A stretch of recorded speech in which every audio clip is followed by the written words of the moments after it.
आप देख रहे हैं खबर तो समझिए और आपके साथ मैं हूं विवेक। जमुई और गया से 4 कुख्यात नक्सलियों को गिरफ्तार किया गया है और बड़ी बात यह है कि दोनों जगहों पर नक्सलियों के पास से AK-47 राइफल और कारतूस भारी मात्रा में मिले हैं। हम आपको 2 तस्वीरें दिखा रहे हैं। जमुई से 25 लाख के इनामी पिंटू राणा और 15 लाख के इनामी नक्सली करुणा को गिरफ्तार किया गया है। इनके पास से AK-47 एक SLR राइफल बरामद की गई है। साथ ही 247 जिंदा कारतूस भी मिले हैं और दोनों की गिरफ्तारी गिद्धेश्वर जंगल से हुई। वहीं गया के इमामगंज के भदवर में AK-47 राइफल के साथ कुख्यात नक्सली श्रवण कुमार यादव, अनिल भारती गिरफ्तार कर लिए गए हैं और इनके पास से 183 कारतूस, 3 मैगजीन, एक वॉकी टॉकी और एक डेटोनेटर बरामद हुआ है।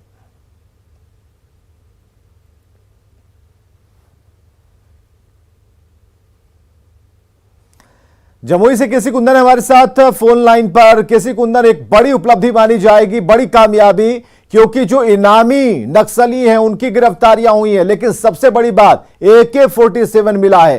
क्या और सूचनाएं मिली हैं? जी विवेक, बता दूं कि बहुत बड़ी उपलब्धि, जैसा कि SP ने खुद बताया है। और बता दें कि बीते दिनों अगर देखा जाए तो जमुई जिले में जिस तरह से हार्डकोर नक्सली मतलू तूरी एनकाउंटर में मार गिराया गया था, फिर उसके बाद 3 हार्डकोर नक्सली ने सरेंडर किया और उसके बाद फिर ये 2 उपलब्धि बता दें कि करुणा दी जो है, जिस पर इनामी नक्सली है, झारखंड सरकार ने 25 लाख रुपए का इनाम रखा था। फिर पिंटू राणा जो, जिस पर भी झारखंड सरकार ने 15 लाख का इनाम रखा था। और दोनों नक्सली आपस में पति पत्नी है और अंदाजा लगाया जा सकता था कि ये किस तरह से एक्टिव रहते थे झारखंड और बिहार में, जो गिरिडीह और जमुई का सीमावर्ती क्षेत्र है, नक्सल घटनाओं को वारदात देते रहते थे। ऐसे में ये बहुत बड़ी उपलब्धि है और कहा जा सकता है कि इन दोनों की गिरफ्तारी, जिस तरह से हथियार के साथ बरामदगी हुई, हथियार भी बरामद हुए, इन दोनों की गिरफ्तारी से बिहार और झारखंड में नक्सली कार्रवाई पर लगाम लगेगा, अंकुश लगेगा। जी, बहुत बहुत शुक्रिया तमाम जानकारियों के लिए। तो बड़ी खबर जमुई और गया से हार्डकोर नक्सलियों की गिरफ्तारी से जुड़ी हुई और दोनों ही तस्वीरें जो आप देख पा रहे हैं AK-47 और उनसे जुड़े हुए जो जिंदा कारतूस से जो बरामद किए गए हैं और एक साथ कई जो एजेंसियां हैं वो लगी हुई थी और इनकी गिरफ्तारी सुनिश्चित करने के लिए। और आज ये कामयाबी मिली है कि गिरफ्तारी तो हुई, साथ ही जो हथियार मिले हैं वो है AK-47। Phulwari Sharif terror module में लगातार खुलासे हो रहे हैं। टेरर मॉड्यूल के तार पाकिस्तान, बांग्लादेश से लेकर ISI तक जुड़ रहे हैं, लेकिन अब इस पूरे मामले को NIA ने टेक ओवर कर लिया। NIA अब हर लिंक की जांच करेगी। रिपोर्ट देखिए।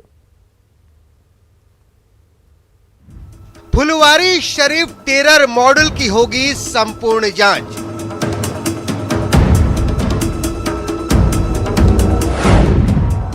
टेरर मॉड्यूल के हर लिंक को खंगालेगी NIA।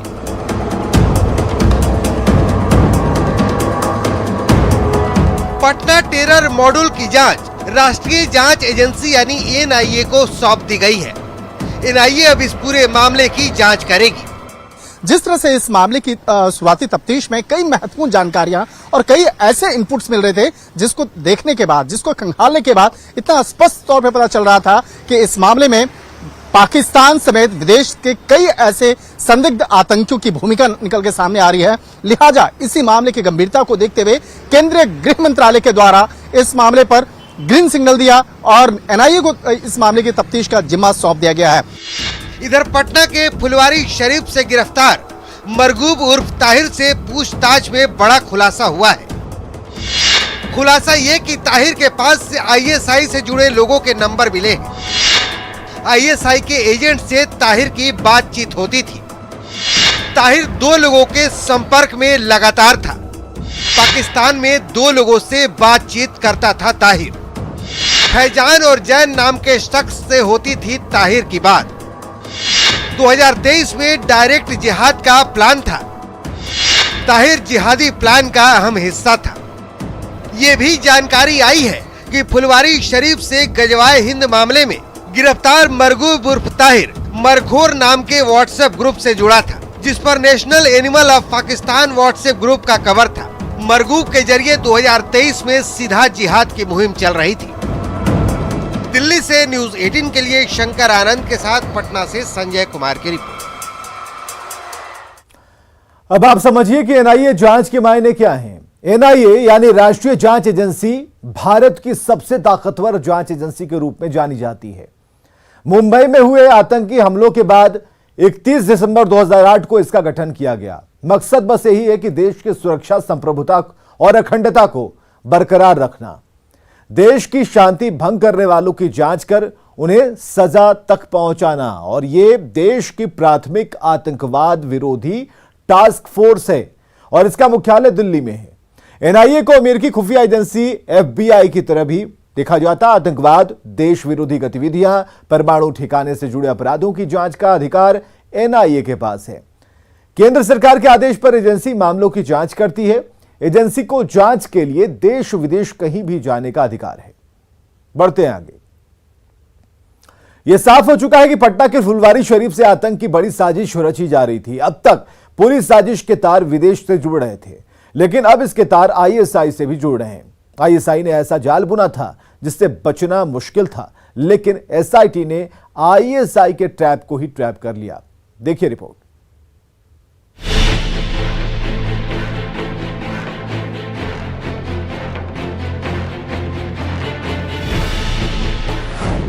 आईएसआई से जुड़े फुलवारी शरीफ मॉड्यूल के तार। आईएसआई ने रचा हनी ट्रैप का जाल।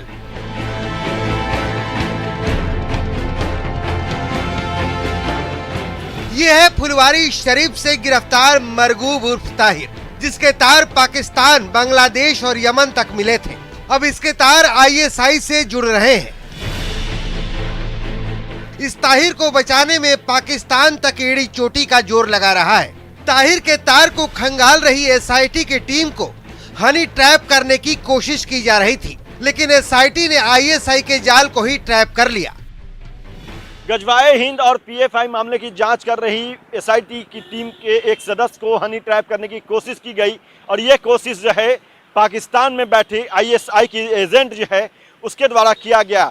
बताया ये जा रहा है कि हनी ट्रैप करने की कोशिश करने वाली जो महिला है उसका नाम इलिसा है और यह महिला जो है वो मरगूब को पहले ट्रैप कर रखी है और उसी के जरिए जो है मरगूब के जरिए भारत में विध्वंस फैलाने की कोशिश लगातार कर रही थी। आईएसआई जो है वो कर रहा था, लेकिन जैसे ही इस बात की जानकारी आईएसआई के कान तक पहुंची कि मरगूब एसआईटी के गिरफ्त में है, एटीएस ने उसे गिरफ्तार कर लिया है और उसके तमाम प्लानिंग जो है वो उसका पटाक्षेप कर दिया है। जाहिर है ताहिर को बचाने में जुटा पाकिस्तान। एसआईटी के एक सदस्य के हनी ट्रैप की कोशिश। पाकिस्तान के नंबर से आया था कॉल। आईएसआई का बताया जा रहा है नंबर। इधर फुलवारी शरीफ जिहादी ट्रेनिंग मामले में भी बड़ा खुलासा हुआ है। ये खुलासा अतहर परवेज से पूछताछ में हुआ है।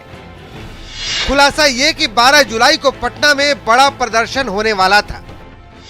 पीएम मोदी के दौरे के दिन होना था ये प्रदर्शन। तीस्ता सीतलवाड़ के समर्थन में प्रदर्शन की साजिश रची गई थी। पीएफआई और एसडीपीआई के बैनर तले हंगामे की साजिश थी। पटना के फुलवारी शरीफ मॉड्यूल की जांच का दायरा बढ़ता जा रहा है। इसके विदेशी कनेक्शन का दायरा भी बढ़ता जा रहा है। ताहिर पाकिस्तान के रहने वाले फैजान नामक एक शख्स के संपर्क में भी था और गजवाए हिंद के मंशा से भारत में साजिश रच रहा था। पटना से न्यूज 18 के लिए अमित कुमार और संजय कुमार की रिपोर्ट। तो अक्सर हनी ट्रैप शब्द सुनने को मिलता है, लेकिन आज हम आपको समझाएंगे कि क्या होता है हनी ट्रैप।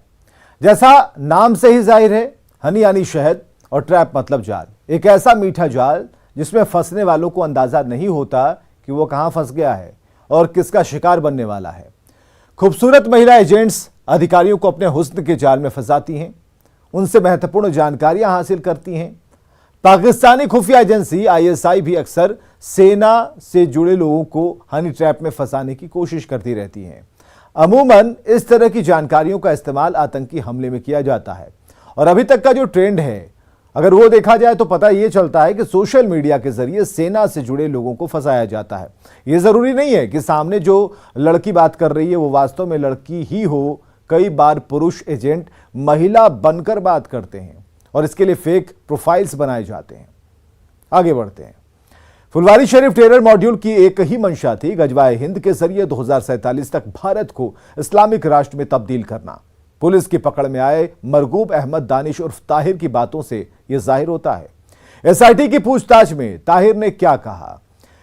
गजवाए हिंद होगा आज नहीं तो कल, इंडियन और पाकिस्तानी मुस्लिम लड़ेंगे, लीडर पाकिस्तान बनेगा, दुनिया के सारे मुसलमान पाकिस्तान के नेतृत्व में लड़ेंगे और हिंद का जो वजीर होगा उसको बांधकर सीरिया ले जाया जाएगा और वहां फैसला होगा। यह जिहाद 2023 में होगा। पहले विश्व युद्ध के बाद खिलाफत तुर्की से 1924 में खत्म हुई थी, फिर 2024 में खिलाफत होगा। पूरी दुनिया में खिलाफत होगा, मुसलमानों का शासन होगा।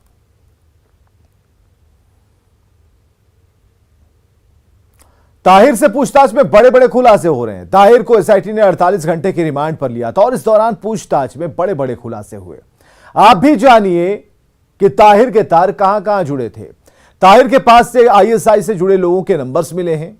आईएसआई के एजेंट्स ताहिर से बात करते थे। 2 लोगों से बात करता था ताहिर, फैजान और जैन नाम के शख्स से ताहिर की बात होती थी। 2023 में डायरेक्ट जिहाद का इनका प्लान था। ताहिर जिहादी प्लान का अहम हिस्सा था और ताहिर 2023 के प्लान को लेकर कॉन्फिडेंट भी था। पाकिस्तान में 2 लोगों से बात होती थी और 2016 से ताहिर कट्टरपंथी संगठनों के संपर्क में था। व्हाट्सएप, फेसबुक और ईमेल से कट्टरपंथियों के संपर्क में यह था और कट्टरपंथी संगठन तहरीक लब्बैक से इसका सीधा संबंध था। व्हाट्सएप के जरिए गजवाए हिंद से जुड़ा हुआ था और इस ग्रुप का यह एडमिन भी था। यह ग्रुप पाकिस्तान, बांग्लादेश के लोग भी इस ग्रुप में शामिल थे। अब आप समझिए कि फुलवारी शरीफ मॉड्यूल मामले में अब तक क्या क्या हुआ है। तो हफ्ते भर पहले पिछले बुधवार को फुलवारी शरीफ में पुलिस ने छापेमारी की थी। पुलिस ने 2 संदिग्ध को गिरफ्तार किया था। मोहम्मद जलालुद्दीन और अतहर परवेज गिरफ्तार कर लिए गए थे। जलालुद्दीन झारखंड पुलिस में रह चुका है। दोनों पर पीएफआई के इशारे पर काम करने का आरोप है। देश के खिलाफ गतिविधि चलाने का आरोप है। पटना पुलिस ने लखनऊ से एक संदिग्ध नूरुद्दीन को भी गिरफ्तार किया। नूरुद्दीन जंगी दरभंगा का रहने वाला है, जिसे आज पुलिस ने रिमांड पर लिया है और अब तक इस मामले में 6 लोगों की गिरफ्तारी हुई है। 26 लोगों पर नामजद एफआईआर है। दोहा से फंडिंग की बात सामने आई है और लोगों को जोड़ते हुए रेडिकलाइज करने की योजना थी।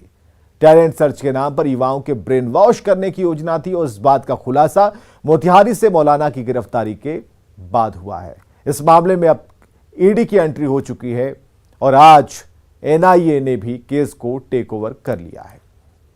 बढ़ते हैं आगे। अब वो खबर जिसके बारे में जानना आप सबके लिए जरूरी है। पटना में जमीन फ्लैट की रजिस्ट्री मॉडल डीड के जरिए होगी, यानी अब कागज तैयार करने के लिए कातिब की जरूरत नहीं होगी। निबंधन विभाग ने वेबसाइट पर मॉडल डीड भी अपलोड किया जो हिंदी, अंग्रेजी और उर्दू में है, जिसके जरिए लोग खुद दस्तावेज तैयार कर सकते हैं। देखिए खबर। बिहार में जमीन फ्लैट की रजिस्ट्री के बदलेंगे नियम। अब दलालों से मिलेगा छुटकारा।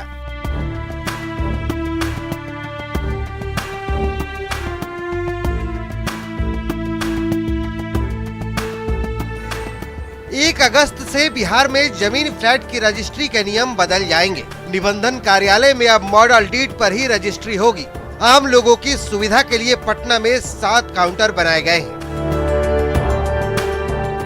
पटना जिला निबंधन कार्यालय में 1 अगस्त से मॉडल डीड पर ही रजिस्ट्री होगी और इसके लिए पटना जिला निबंधन कार्यालय में 7 काउंटर बनाए गए हैं, जहां से 1 अगस्त से मॉडल डीड पर तमाम दस्तावेजों की रजिस्ट्री होगी। इसके लिए जो लोग भी यहां जमीन फ्लैट के दस्तावेज लेकर आएंगे, पहचान पत्र उनको यहां देना होगा और उसके बाद मॉडल डीड पर ही उनकी रजिस्ट्री हो जाएगी और इससे कई फायदे भी होंगे।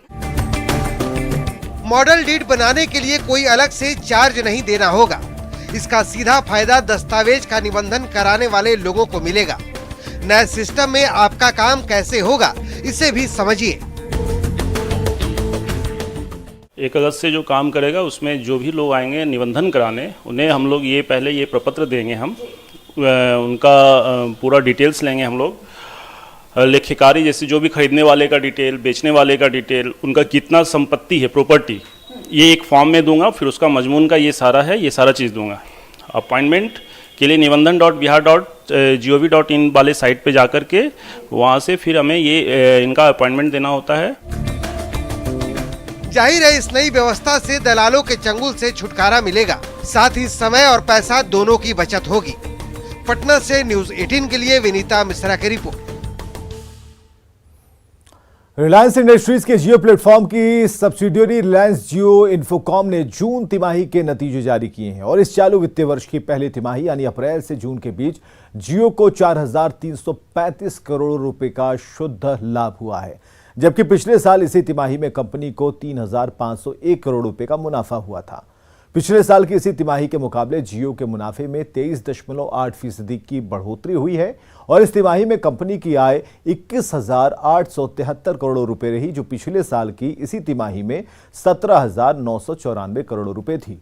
और इस तरह से पिछले साल की तुलना में कंपनी की तिमाही आय में करीब 21.6% का इजाफा हुआ है और इसी तिमाही में कंपनी का कंसोलिडेटेड एबिटा 27.20% की वृद्धि के साथ 10,964 करोड़ रुपए रहा, जिससे कंपनी का एबिटा मार्जिन 50.1% पहुंच गया। जियो की जून तिमाही के नतीजे इसलिए भी अहम है क्योंकि इसी दौरान रिलायंस इंडस्ट्रीज के चेयरमैन मुकेश अंबानी ने अपने बड़े बेटे आकाश अंबानी को जियो की बागडोर सौंपी। अब बतौर चेयरमैन आकाश अंबानी रिलायंस जियो को देख रहे हैं।